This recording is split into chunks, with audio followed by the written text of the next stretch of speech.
नमस्कार, आप सभी का फिर से स्वागत है बायो के क्लास में। आज जिस महत्वपूर्ण टॉपिक के बारे में हम पढ़ने वाले हैं वो है रक्त का दोहरा परिसंचरण। रक्त का दोहरा परिसंचरण यह जो टॉपिक है यह अक्सर जो है बिहार बोर्ड के एग्जाम में बायो के लॉन्ग क्वेश्चन में पूछा जाता है। ठीक है, इसलिए यह बहुत महत्वपूर्ण टॉपिक है। इस टॉपिक को शुरू करने से पहले जो है कुछ महत्वपूर्ण बातें आप लोगों को पता होना चाहिए, जैसे कि रक्त वाहिकाएं जो होती हैं वो कितने तरह की होती हैं। तो रक्त वाहिकाएं दो प्रकार की होती है, एक धमनी और दूसरा शिरा। धमनी का काम है शुद्ध रक्त का परिवहन करना, जबकि शिरा का काम होता है अशुद्ध रक्त का परिवहन करना। शुद्ध रक्त यानी वैसा रक्त जिसमें ऑक्सीजन मिला हुआ है, और अशुद्ध रक्त यानी वैसा रक्त जिसमें कार्बन डाइऑक्साइड मिला हुआ है। ठीक है, तो जो शिरा होता है उसका कलर नीला होता है, और जो धमनी होती है उसका जो रंग होता है वह लाल होता है। एक और बात, धमनी और शिरा जिस स्थान पर मिलती है उसे हम क्या कहते हैं? तो धमनी और शिराएं जिस स्थान पर मिलती है उसे केशिकाएं कहा जाता है। तो रक्त का जो दोहरा परिसंचरण है बच्चों, उसके कहने का मतलब होता है कि रक्त का जब पूरे शरीर में संवहन होता है तो उस क्रम में वह हृदय से होकर के दो बार गुजरती है। क्या होता है कि रक्त का जो संवहन जब पूरे शरीर में हो रहा होता है उस क्रम में रक्त हृदय से होकर के दो बार गुजरती है, जिसे हम क्या कहते हैं? रक्त का दोहरा परिसंचरण कहते हैं। तो रक्त के संवहन के दौरान सबसे पहले मानव शरीर से जो अशुद्ध रक्त होता है वह महाशिरा के द्वारा कहाँ पहुंचता है? सबसे पहले वह दायां अलिंद में पहुंचता है। ठीक है, मानव शरीर से अशुद्ध रक्त सबसे पहले महाशिरा के माध्यम से दाएं अलिंद में पहुंचता है।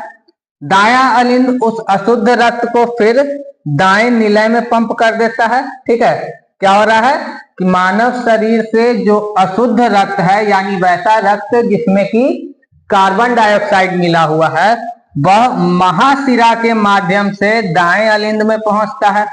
दायां अलिंद फिर उस अशुद्ध रक्त को दाएं निलय में पंप कर देता है।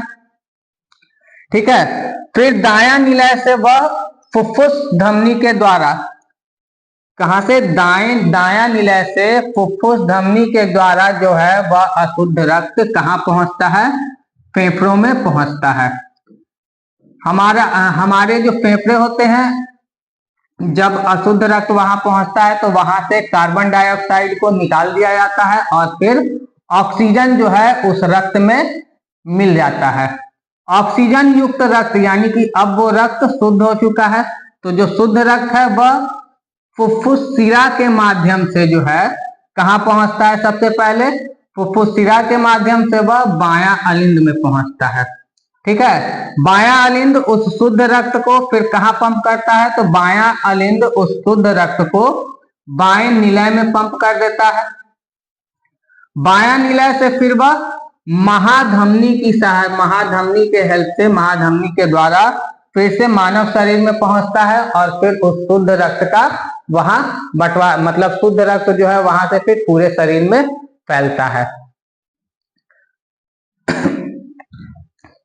तो एक बार फिर दोहरा लेते हैं कि सबसे पहले जो अशुद्ध रक्त है यानी वैसा रक्त जिसमें कार्बन डाइऑक्साइड मिला हुआ है वह महाशिरा के माध्यम से सबसे पहले कहां पहुंचता है? दाएं अलिंद में पहुंचता है। दायां अलिंद उस अशुद्ध रक्त को फिर कहां पंप करता है? दायां अलिंद उस अशुद्ध रक्त को दाएं निलय में पंप कर देता है। दायां निलय से वह फुफ्फुस धमनी, अच्छा बच्चों ये जो फुफ्फुस धमनी है यह अपवाद है। फुफ्फुस धमनी और यह जो है फुफ्फुस शिरा, यह दोनों जो है अपवाद है। और किस तरह से यह अपवाद है मैं बताता हूं अभी, पहले इसको खत्म कर लेते हैं।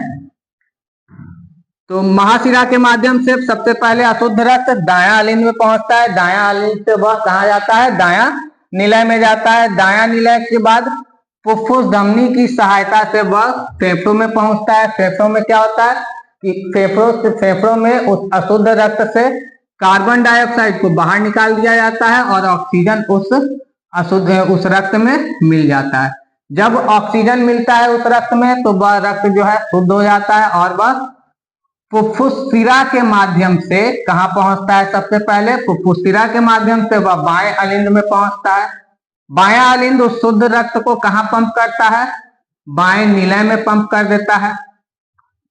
बायां निलय से वह शुद्ध रक्त महाधमनी की सहायता से पूरे शरीर में वितरित कर दिया जाता है।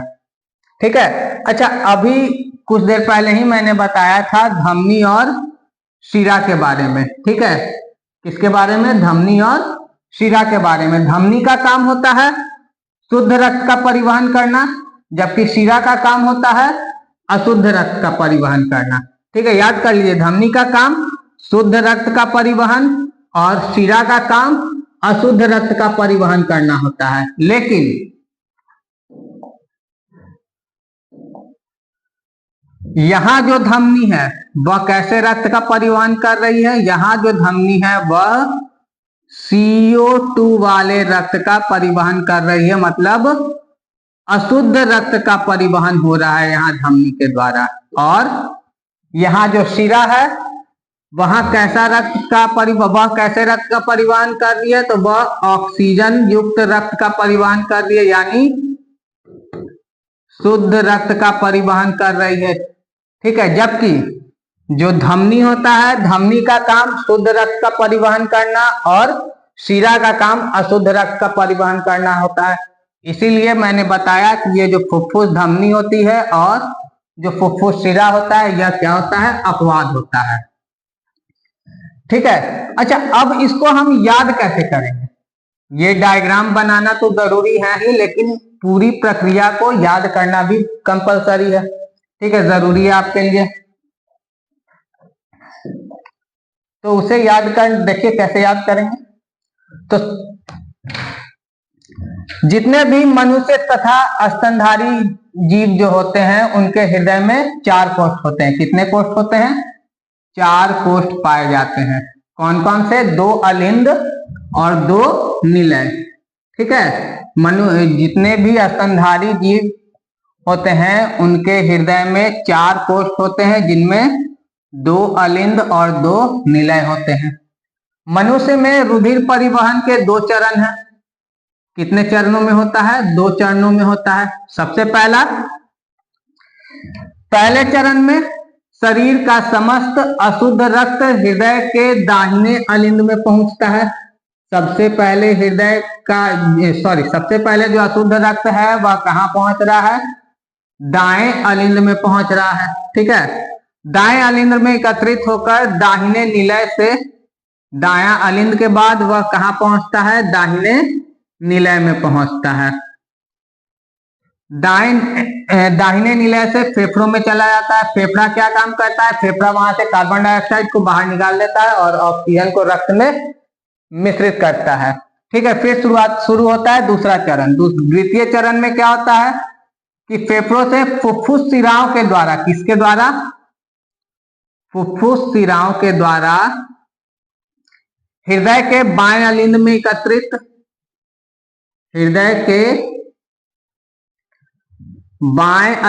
एकत्रित शुद्ध रक्त महाधमनी के द्वारा पूरे शरीर में पंप किया जाता है।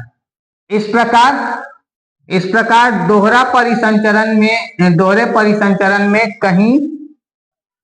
कहीं भी शुद्ध व देखिए यहां गलत लिखा हुआ है, कहीं यहां होगा भी।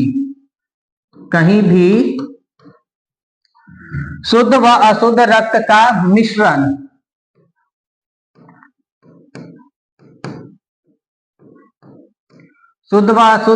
मिश्रण न होने के कारण परिसंचरण जो है अधिक प्रभावशाली हो जाता है। अतः इस प्रकार से स्पष्ट होता है कि रक्त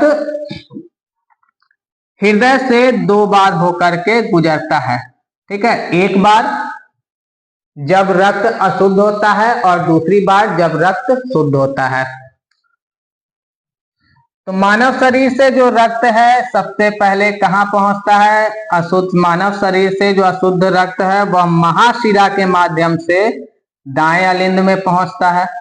दायां अलिंद उस अशुद्ध रक्त को दाएं निलय में पंप करता है। फिर दायां निलय से फुफ्फुस धमनी की सहायता से कहाँ चला जाता है? वो फुफ्फुस धमनी की सहायता से वह फेफड़े में चला जाता है। ठीक है, फेफड़ा में क्या होता है? फेफड़े में कार्बन डाइऑक्साइड बाहर निकल जाता है और ऑक्सीजन मिक्स हो जाता है रक्त में। अब जो रक्त है वह शुद्ध हो गया और शुद्ध होने के बाद फुफ्फुस शिरा के माध्यम से वह सबसे पहले बाएं अलिंद में पहुंचता है। बाएं अलिंद के बाद बायां निलय में पहुंचेगा। बायां निलय में पहुंचने के बाद फिर महाधमनी की सहायता से शुद्ध रक्त को फिर से मानव शरीर में वितरित कर दिया जाता है। ठीक है, तो ये जो है अगर इस तरीके से आप याद कर लेते हैं तो उम्मीद है कि आप इस आंसर को कभी भूलेंगे नहीं। ठीक, मानव शरीर में जो अशुद्ध रक्त है सबसे पहले महाशिरा के माध्यम से दाएं अलिंद में, फिर दायां अलिंद से दाएं निलय में, दायां निलय से फुफ्फुस धमनी की सहायता से फेफड़ा में, फेफड़ों में कार्बन डाइऑक्साइड बाहर निकलेगा, ऑक्सीजन जो है फिर रक्त में मिल जाएगा। फिर वो ऑक्सीजन युक्त रक्त फुफ्फुस शिरा में पहुंचता है। फुफ्फुस शिरा के माध्यम से वह कहा जाता है? बाएं अलिंद में, बायां अलिंद से बायां निलय में पहुंचेगा। बायां निलय से फिर वह महाधमनी की सहायता से पूरे शरीर में वितरित कर दिया जाता है। तो उम्मीद करता हूं कि ये जो आंसर है किस तरीके से लिखना है आप लोगों ने सीख लिया होगा। ठीक है, धन्यवाद।